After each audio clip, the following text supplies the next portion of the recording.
તો પાલનપુરથી 30 કિલોમીટરના અંતરે પાણીયારી આવેલું છે। આ પાણીયારી પર નેચરલી ગ્રીનરી સાથે પહાડોમાંથી ધોધ વહેતો હોવાથી ધોધમાં પર્યટકો સ્નાન કરવા માટે આવી રહ્યા છે।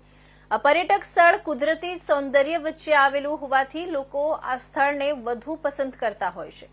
પર્યટકો માટે આ સ્થળ ફેવરિટ માનવામાં આવે છે, તેમજ પર્યટકો પરિવાર સાથે મિત્રો સાથે આવી દિવસ પસાર કરતા હોય છે। આપ જોઈ રહ્યા છો, લોકો રવિવારની રજાના દિવસે મોટી સંખ્યામાં પાણીયારી આવ્યા છે અને ધોધ નીચે સ્નાન કરી આનંદ પ્રમોદ કરતા નજરે પડી રહ્યા છે।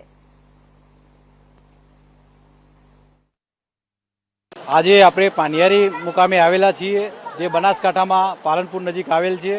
જે કુદરતના ખોરે આપણે જો એકદમ કહીએ કે આહલાદક વાતાવરણમાં જો નેચરલમાં આપણે રમવું છે અને મસ્તી કાઢવી છે, તો વોટર પાર્ક કરતાં પણ કુદરતના ખોરે રમવાની મજા આવે એવી આ સ્થળ છે। અને આપણે ફેમિલી સાથે, બાળકો સાથે અને વડીલો સાથે આવી અને અહીંયા રમણીય આ વાતાવરણનો લાભ લઈ શકીએ એવું આ એક સ્થળ છે, જે નેચરલ અને આહલાદાયક છે અને અહીંયા મુલાકાત લેવા જેવી છે। દરેકને અમારી રિક્વેસ્ટ છે કે અહીંયા આવો અને આ કુદરતના ખોરે રમો, કે જેથી કરીને આનો પણ વિકાસ થાય અને ભવિષ્યમાં પણ આનું મોટું નામ થાય। અહીંયા નેચરલી ગ્રીનરી છે। આ બનાસકાંઠામાં આવેલું છે, પાણીયારી સ્થળ છે।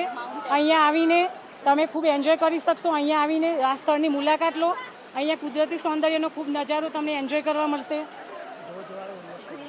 અહીંયા ધોધ પણ છે, નાના નાના ઝરણા પણ છે। કુદરતના ખોળે અહીંયા આવીને ગરમીમાં થોડાક ઠંડકની રાહત મળશે તમને એમ।